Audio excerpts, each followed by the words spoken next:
Everybody's Camaro Speedtech Performance, and today we are here at Nashville Super Speedway at the Triple Crown of Rodding. I'm here with Brandon. He just is finishing up this killer 69 Camaro, and we just want to talk about it. Yeah, thanks for having me here. It's honestly an honor, dude. Like, I never thought my car would ever be in something like this. Oh no, we love it. And the Triple Crown of Rodding, oh my gosh, it's amazing. This is an amazing event. I mean, there's literally $1 million events here. Someone said it's going to be like the SEMA of the Midwest. I know, it's crazy. We went to a launch party on Thursday, and the caliber of builders and people there within the industry. Hopefully someday I'll be there. I'll be like, oh man, well, if you keep doing stuff like this, you're gonna be. So let's walk through it. Let me kind of get in the brain of Brandon. Where did you start with the design of the car? You know, how did this come to play? So, to be honest, I started with a 67 Camaro. Okay. Right, and I started the whole cutting the roof, going crazy on body panel modifications. But then I ended up selling that car, and the guy was like, you should do a 69 Camaro next. It's iconic, it's aggressive styling. So that's what I did. I found this car. I was scrolling through Marketplace, and I was like, oh, damn. So I think I found it. Yeah, I was like, I gotta have it. So it came with a bunch of goodies, but I knew I wanted to put Speedtech on it. Okay. Like I went through you guys on a couple other things for my 69 Chevelle, my wife's 71 Chevelle. And I was like, it's time to pull the trigger on a subframe. And we went torque arm on this one, Pro Touring subframe. Installation was incredible. Which we love to hear. It was easy. Like, and we'll get into that, you know, really what I want to hear right now. Let's start at the front. You know what I mean? The design. What kind of aspects did you pull in here? So I feel like from bumper to bumper, you've touched something on this car. I don't think there's one thing I haven't touched. Me and my DeWalt grinder and my cutoff wheel, we have a mutual understanding. So the lower valance is completely custom. We added a set of Dapper fog lamps and Dapper headlamps. I found this grill material at a local metal store. It was actually Amish ran. He's like, what are you going to use that for? I was like, it was a 69 Camaro. So we bent it up. And to me, an RS headlight assembly, that's kind of iconic for the 69 Camaro. You pulled the mesh into it. And did kind of a seamless look. We used a lower spoiler trim, real simple. It's not that noticeable, but we had to raise it up. So we raised this up about 1 inch. I don't know if you noticed that, but then we custom molded the bumper in. Real simple stuff. Very simple, but it's very clean, right? Thank you. You know, not overdone like sometimes they can be. And this, you won't find anywhere else. So this design is based on the old L88. Or like the new ZL1. They're thrown together. So I got my hammer and my dolly and I started finishing it. Then I got it and I was like, all right. Then I looked underneath and I was like, oh crap. Now I gotta do all the stuff under here. So I bead rolled it, closed it in. Got a set of Eddie Motorsport hinges that hold it all up. And a set of locking hood latches, which are neat. They're just like a toolbox. So you walk away, you don't gotta worry about people. That's nice. You're good. And you don't have to worry about the old cable systems messing with your paint and everything. I like that. It was something that I really like. I mean, because this cowl is very similar to what came factory, but that line just comes in and then you just kind of blend it right out. Like, it's very good metalwork. Thank you, I appreciate that. Believe it or not, I probably have like 4,000 or 5,000 hours in this car. Oh, I believe it. Because it's just us doing it. It's not going here, it's not going there. It's just, you have an idea and you create it. And that's kind of the other thing with this car. It's, you don't need a huge fancy shop or huge fancy tools. If you have a dream, you could build something. Just do it. Literally. And so, you got an LSA?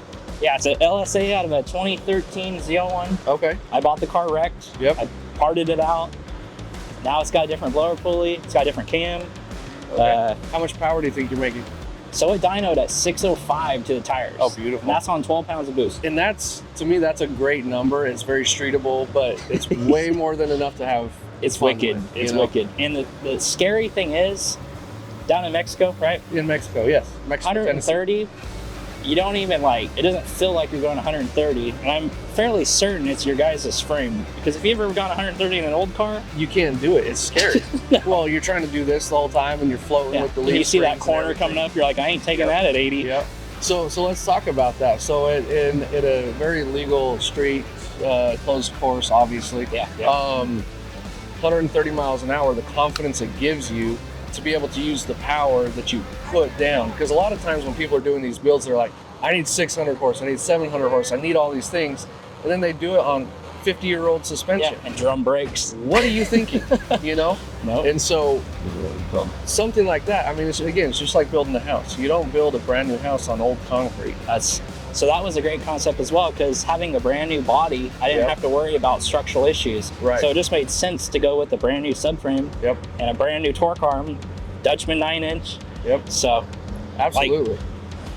Like you said, having confidence behind the wheel is so important, and it's so underrated. Absolutely. Some people live for it though. They're like, oh, I'm gonna die any minute. Yeah, you know, die the old way without airbags, right? Yep. But so as we move back a little bit here towards this side of the car, flush mount glass. Yep, and that's actually factory glass. So then you body worked up to the glass. So I brought all this up to it. So there's probably about 1.5 inches of metal following all of this. Well, because naturally this has that dip here where the trim comes in. Yep. Then very cool. We carried it into the roof line. Yep. And I did something different that I haven't seen on a lot of cars. Okay. And believe it or not, I'm a mechanic by trade. Okay. I was working on a Subaru of all cars, a BRZ. Okay. And I had my 67 Camaro next to it. That was the first time I ever cut a roof on a Camaro, and it's pretty scary. Oh, yeah. There's no going back after you freaking cut it. Yep. So the BRZ has this swooping, smaller in the front and angles to the back, and it's so sexy. You're right, yeah. And I didn't realize the newer Camaros had it, the Mustangs have it, and I'm like, okay, I gotta do it. Yep. And then I didn't stop. I kept going. You kept into the trunk. Well, and that's something I really like. We've got the body lines that start here. And like I said, it's a very, very smooth start. And then it just comes all the way back through the fin. Yep. So how many hours do you think you have into this roof alone? I'd probably say about 140 just metalworking hours. Yeah. Because I didn't do it one try. I'll be honest. That's making something symmetrical with a grinder, you can get it pretty straight, but there's no way in heck it's going to be perfect. No, not at all. But it looks, so I'll be honest, I stood at the back and I was watching live. Like, it looks fantastic all the way through. I mean, I think I'm sure the people in the airplanes are like, ooh, you missed the subject on that one. I think it's beautiful.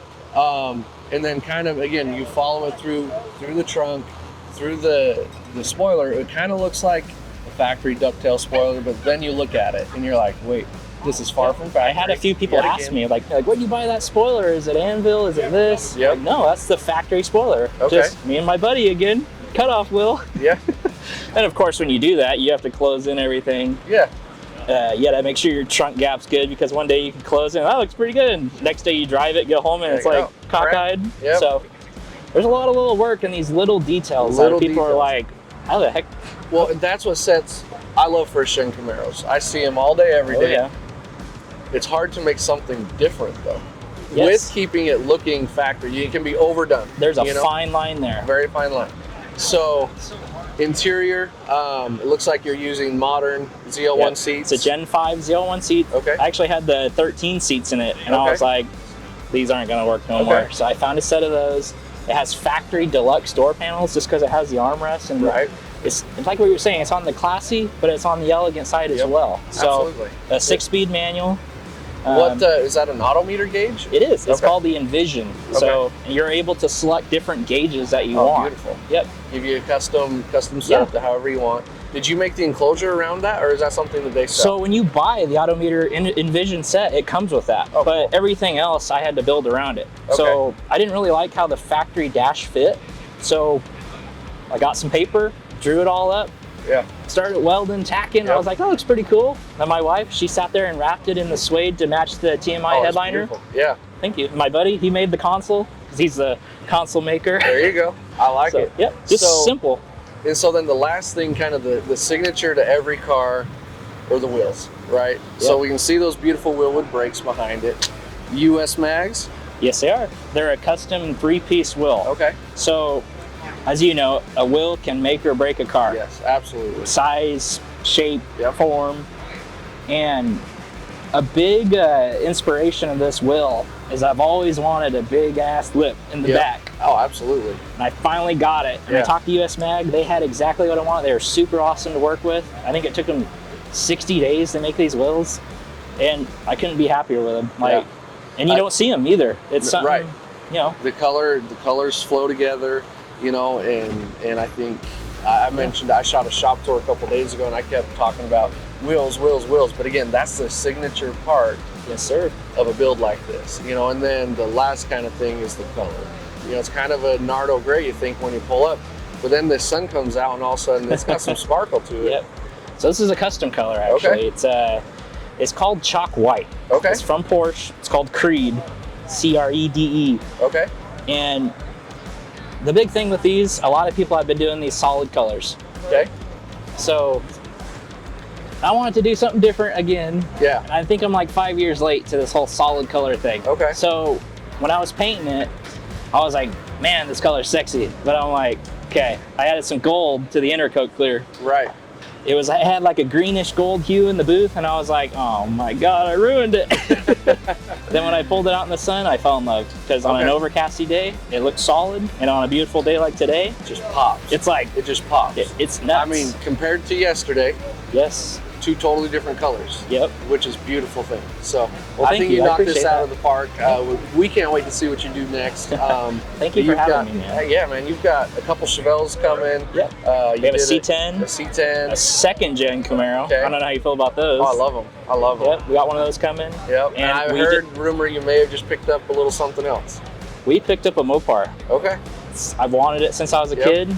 It's a 72 Challenger. Oh, beautiful. And guess who carries stuff for it? I'm just saying, you got my phone number.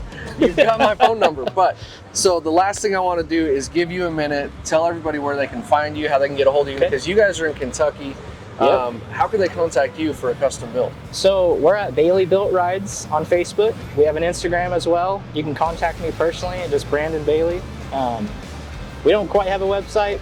We're working on it. We're getting bigger and bigger, and it's getting kind of wild because it's just us three. So, but what I like about that is you have this one-to-one communication. You know, you're going to be talking to the builder. You're going to say, Brandon, I want this with my car. Yep. You're not talking to my assistant. You're not talking to my secretary. Yep. You're talking to my boss, my wife. Yeah, the real boss. Yeah. So again, we are here at the Nashville Super Speedway, the Triple Crown of Rodding. I'm here with Brandon from Bailey Builds. If you want a killer ride like this, get a hold of him. Thank you, brother. Awesome. Appreciate it. It's been a pleasure. Anytime.